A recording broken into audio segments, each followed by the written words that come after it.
நீதிமன்றத்தில் இருந்து வெளியே வந்து போலீசாரின் வாகனத்தில் அமர்ந்திருந்த தனது மகனை சந்தித்து நடிகர் மன்சூர் அலிகான் பேசியது இணையத்தில் வைரல். தமிழ் சினிமாவில் வில்லன் நடிகராக இருப்பவர் மன்சூர் அலிகான். சமீப காலமாக இவர் காமெடி கலந்த வில்லன் வேடங்களில் நடித்து வருகிறார். மன்சூர் அலிகானின் மகனான அலிகான் துக்ளக்கை போலீசார் கைது செய்துள்ளனர். கஞ்சா வியாபாரிகளுடன் தொடர்பில் இருந்ததாக அவர் கைது செய்யப்பட்டுள்ளார்.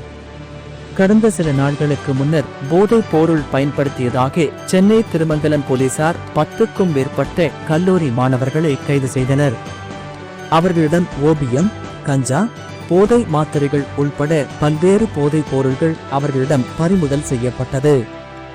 இதைத் தொடர்ந்து போலீசார் கைதான மாணவர்களிடம் நடத்திய விசாரணையில் போதைப் பொருள் முழுவதையும் ரெட்டிட் என்ற செயலி மூலமாக வாங்கியதாகவும் பிறருக்கும் சப்ளை செய்ததாகவும் தெரிவித்துள்ளனர்.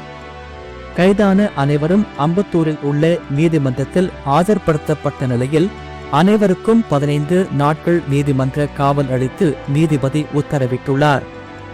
இதனிடையே நீதிமன்றத்தில் இருந்து வெளியே வந்து போலீசாரின் வாகனத்தில் அமர்ந்திருந்து தனது மகனை சந்தித்து பேசிய நடிகர் மன்சூர் அலிகான், ரொம்ப அழகாத தைரியமாயிரு, ஏன் தப்பு பண்ற, கஞ்சா குடிச்சா கவர்மெண்ட் அரஸ்ட் பண்ணும்னு தெரியாதா, சாத்திய என்று மகனிடம் அறிவுரை கூறியுள்ளார்.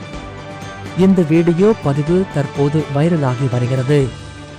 இன்று அம்பத்தூர் நீதிமன்றத்தில் ஆஜர்படுத்தப்பட்ட மகனை பார்க்க மன்சூர் அலிகான் வந்தார். அப்போது மகனிடம் பிக்பாஸ் வீட்டிற்கு போவது போல நினைத்து சிறைச்சாலைக்கு சென்று வா, நிறைய புத்தகங்களை படி என அறிவுரை வழங்கியுள்ளார். எனது மகனின் செல்போன் எண் கைது செய்யப்பட்டு போதைப் பொருள் குற்றவாளிகள் செல்போனில் இருந்துள்ளது. அதை வைத்து கைது செய்துள்ளார்கள். போதைப் பொருளை ஒழிக்க நான் சரக்கு என்ற படம் எடுத்தேன். அந்த படத்தை வெளியிட தியேட்டர் கூட கிடைக்கவில்லை. நேரம் வரும்போது பொங்குவேன் என கூறியுள்ளார்.